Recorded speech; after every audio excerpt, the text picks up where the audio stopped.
মেশানো হয় চালের কুড়া আর ক্ষতিকর রং, তাতে আসল না নকল চেনাই যেন দায়। যা ঝকঝকে প্যাকেটে বাজারজাত করা হয় কাশ্মীরি মরিচ নামে। চট্টগ্রামে অস্বাস্থ্যকর নোংরা পরিবেশে ভেজাল মরিচ তৈরির এমন একটি কারখানার সন্ধান পেয়েছে ভোক্তা অধিকার। দেখে চালের কুড়া মনে হলেও আদতে এগুলো বাজারে যাবে হলুদ মরিচের গুঁড়া হিসেবে। রং মিশিয়ে যা বিক্রি হবে কাশ্মীরি মরিচ নামে। চট্টগ্রামের চাকতায় রাজাখালীতে হলুদ মরিচ এবং মশলা তৈরির এমন ভেজাল কারখানায় সোমবার অভিযানে যায় ভোক্তা অধিকার সংরক্ষণ অধিদপ্তর। এই সময় ভেজাল মরিচ তৈরির কাজকারবার দেখে বিস্মিত হন কর্মকর্তারা। দীর্ঘ কয়েক বছর ধরে এসব ভেজাল মশলা তৈরি করে আসছিল প্রতিষ্ঠানটি। সবার চোখের সামনে দিনের পর দিন ভেজাল সামগ্রী তৈরি হলেও নেওয়া যায়নি কোনো ব্যবস্থা। যখন আমাদের এলাকাবাসী জানছি, আমরা নিজে ওনাকে বলছি এগুলো করিয়েন না। উনি বলছে, আমাদেরকে আশ্বাস দিচ্ছে, ঠিক আছে আমরা 2 মাসের মধ্যে আমরা এগুলো বন্ধ করে দেব। মালিকে জানে না যে এখানে যে 2 নম্বর চলছে, এগুলো জানে না। এগুলো যারা কর্মচারী আছে, কর্মচারী বিভিন্ন ধরনের এলাকা থেকে বিভিন্ন ধরনের মানুষের থেকে টাকা খাওয়ার জন্য এগুলো করে।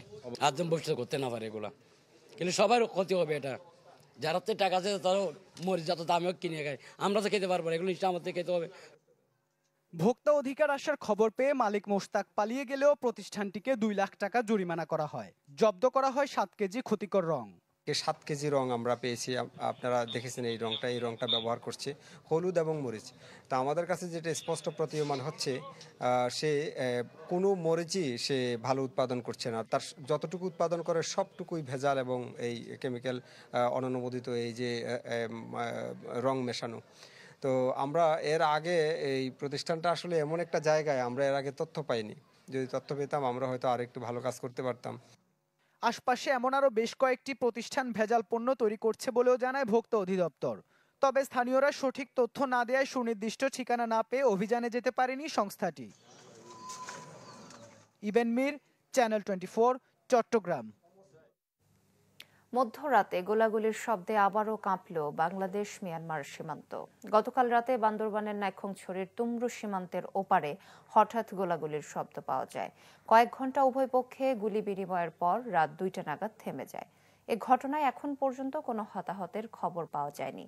তুমরু সীমান্তের 34 পিলারের অভ্যন্তরে ফায়ারিং শুরু করা রাইট ক্যাম্পটি বর্তমানে মিয়ানমারের সশস্ত্র গোষ্ঠী আরাকান আর্মির দখলে। সীমান্ত এলাকায় রোহিঙ্গা সশস্ত্র গোষ্ঠী আরএসও এবং আরাকান আর্মির সংঘর্ষ হতে পারে বলে দাবি স্থানীয়দের।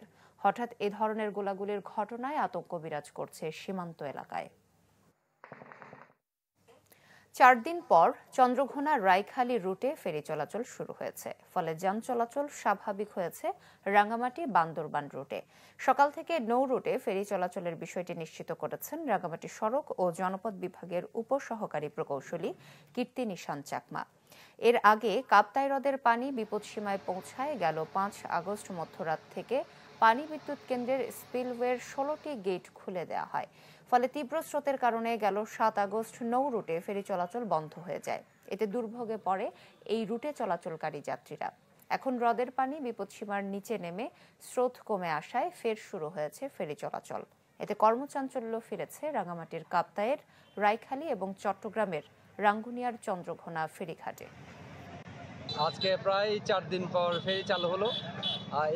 এখানের মধ্যে যদি একটা ব্রিজ হয় তাহলে আমাদের যাতায়াত ব্যবস্থাটা খুব উন্নত হবে, ভালো হবে। মানে হাফতে থেকে পানি আসছে বাদ থেকে আজকে থেকে চালু হয়েছে ফেরিতে বন্ধ থাকতে আমাদের অনেক কষ্ট হয়। আজকে দীর্ঘ 4 দিন পরে আজকে কাপ্তাই হ্রদের পানি স্বাভাবিক হওয়ার কারণে আজকে সকাল 7টা থেকে আমরা ফেরি চলাচল করা সক্ষম হচ্ছি। চট্টগ্রামের পটিয়ায় আগুনে পুড়ে গেল 3টি বসত ঘর। দুপুরে উপজেলার হুলাইন আকবর পাড়ায় এ ঘটনা ঘটে। স্থানীয়রা জানান, এলাকার মালেক সওদাগরের বাড়ির নুরুল আফসার, নুরুল হাকিম ও নুরুল ইসলামের ঘরে এই আগুন লাগে বেলা 12টার দিকে। প্রথমে একটি ঘরে লাগার পর তা অন্য ঘরগুলোতেও ছড়িয়ে পড়ে। ঘটনাস্থলে গিয়ে স্থানীয়দের সহায়তায় আগুন নিয়ন্ত্রণে আনে ফায়ার সার্ভিস। তবে তার আগেই আসবাবপত্র ও নগদ টাকা সহ বিপুল মালামাল পুড়ে ছাই হয়ে যায়। কাগজে কলমে হিসাব ঠিক থাকলেও মাঠে সার এবং কীটনাশক সংকটে খাগড়াছড়ির মানিকছড়ি উপজেলার কৃষকরা। সারের সরবরাহ স্বাভাবিক রাখতে সরকার ডিলার সম্প্রসারণ কার্যক্রম হাতে নিলেও সিন্ডিকেটের কাছে জিম্মি স্থানীয় প্রশাসন। খাগড়াছড়ি থেকে নুরুসাফা মানিকের পাঠানো রিপোর্ট। ভরা মৌসুমেও সার ও কীটনাশক সংকটে পার্বত্য জেলা খাগড়াছড়ির মানিকছড়ি উপজেলার আমন চাষিরা। একই দশা সবজি ও অন্যান্য ফসল আবাদকারীদের। প্রান্তিক পর্যায়ে কৃষি উৎপাদন বাড়াতে সরকার সার ও কীটনাশক সরবরাহের উদ্যোগ নিলেও তা থেকে বঞ্চিত সেখানকার কৃষকরা। তাদের অভিযোগ 10 থেকে 12 কিলোমিটার দূর থেকে সার ও কীটনাশক আনতে গিয়ে বাড়ছে উৎপাদন খরচ। কিউনিশিয়া নিতে গেলে কেজি 50 টাকা করে মানিকছির ডিলার তো তত সময় পাই সময় পায় না। সার আছে, আমি ভিতরে সার দেখছি কালকে সার পুরো গোরান করা, কিন্তু সার 15 কেজি দিতে চাইছে, আমার 25 কেজি সার লাগে, ওয়ার লাগাইছে সার বেশিগুলো লাগছে, তারপরে সারটা দিতে চাই। একটা লোক এখান থেকে এসে এক বস্তা সার নিয়ে যেতে গেলেও কি কেজিতে 2 টাকা 3 টাকা তার খরচের টাকা পড়ে। ওয়ার্ডে যদি সাব ডিলার হোক নিয়োগ দেওয়া যেতে পারে, তাহলে আমরা মনে হয় ওটার থেকে কিছুটা হলেও আমাদের এলাকার সাধারণ জনগণ পরিত্রাণ পাবে। সম্প্রতি বিএডিসির বীজ ডিলারদের সার ডিলারে রূপান্তরের প্রকল্প হাতে নিয়েছে সরকার। ইতোমধ্যে এতে আবেদন করেছেন মানিকছড়ির 2 জন বিএডিসি ডিলার। তবে বিসিআইসি ডিলারদের সাথে সম্ভাব্য দ্বন্দ্ব এড়াতে প্রক্রিয়াটি স্থগিত রাখা হয়েছে বলে জানান উপজেলা সার ব্যবস্থাপনা কমিটির সংশ্লিষ্টরা।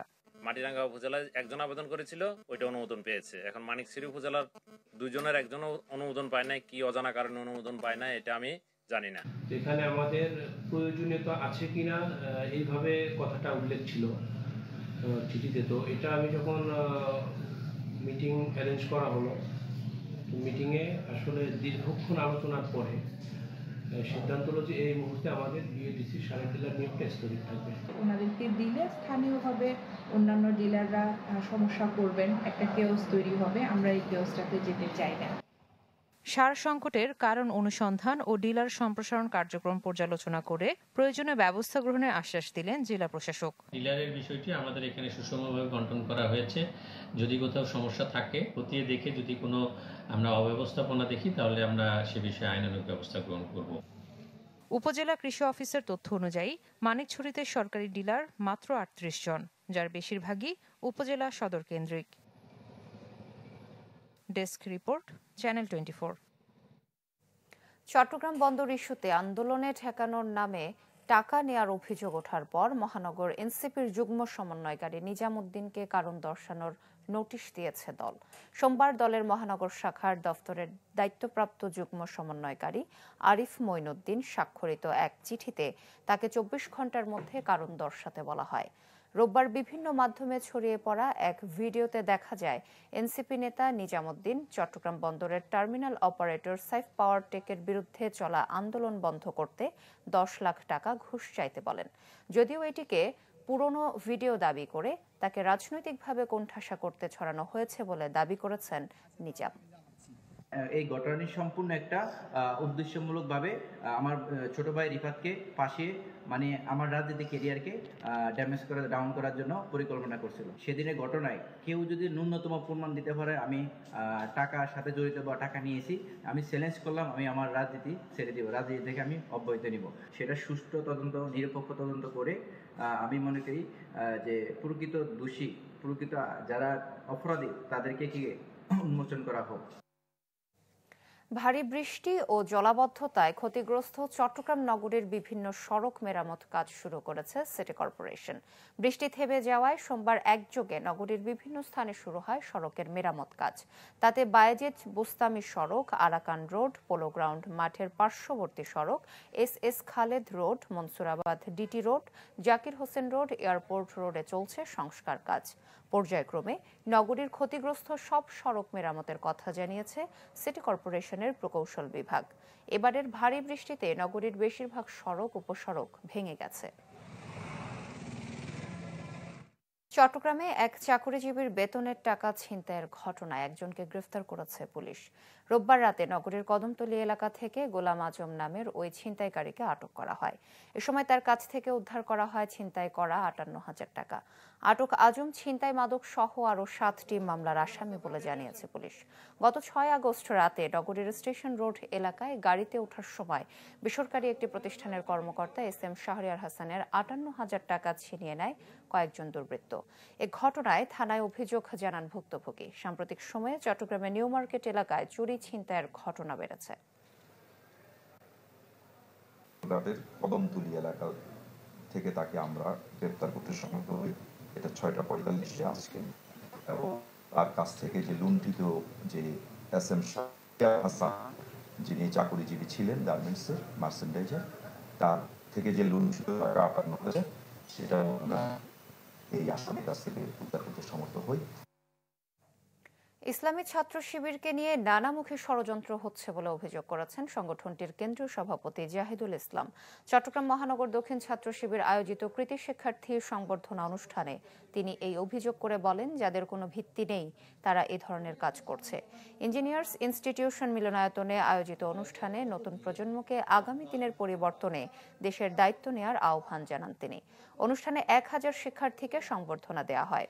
এতে চট্টগ্রাম মহানগর জামায়াতের আমির নজরুল ইসলাম, চট্টগ্রাম বিশ্ববিদ্যালয়ের প্রক্টর ডক্টর তানফির হায়দার আরিফ, মহানগর দক্ষিণ শিবিরের সভাপতি ইব্রাহিম হোসেন রনি বক্তব্য রাখেন। আমরা এই রাজনীতির পরিবর্তন চাই।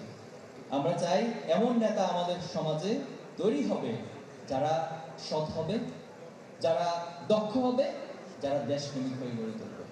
তাদের দেশপ্রেম নিয়ে কখনো কেউ প্রশ্ন তুলতে পারবে না, তাদের অ্যাক্টিভিজমগুলো সেটা প্রমাণ করবে।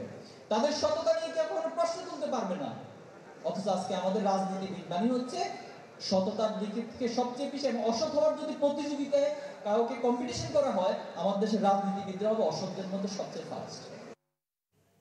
খাগড়াছড়িতে শুরু হয়েছে বৃক্ষরোপণ অভিযান ও সপ্তাহব্যাপী বৃক্ষ মেলা। সকালে টাউন হল প্রাঙ্গণে সপ্তাহব্যাপী বৃক্ষ মেলার উদ্বোধন করেন জেলা প্রশাসক ABM ইফতেখারুল ইসলাম খন্দকার।